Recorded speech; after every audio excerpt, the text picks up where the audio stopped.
আমরা তৃতীয় পার্টে দেখেছিলাম যে সে ডাইনির এখান থেকে চলে আসি আর ডাইনি একটি বর দেয়।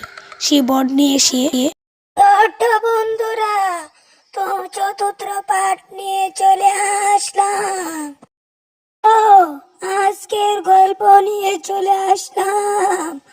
সবাইকে জানালাম ঈদ মুবারক। ডাইনির এখান থেকে চলে আসলাম। এখন আমি বাড়িতে কিভাবে যাব? আমার গাড়িটা কোথায় ফেলে রেখেছিলাম মনেই নেই, আর যাই হাঁটা নেই।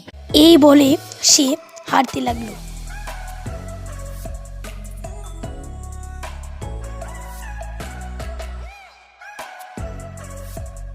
আর সে একটি ঘন জঙ্গলে ঢুকে পড়ল। আর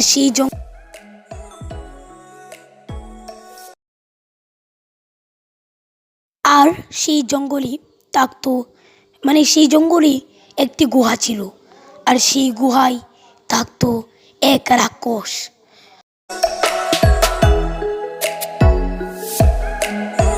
আর রাক্ষসটি মানুষ ধরে ধরে খেত। আর দাদার গাড়ি এই রাক্ষসে নিয়েছিল। আর বলতে লাগলো সে, এই গাড়িটা পেয়েছি, খুব ভালো লাগলো।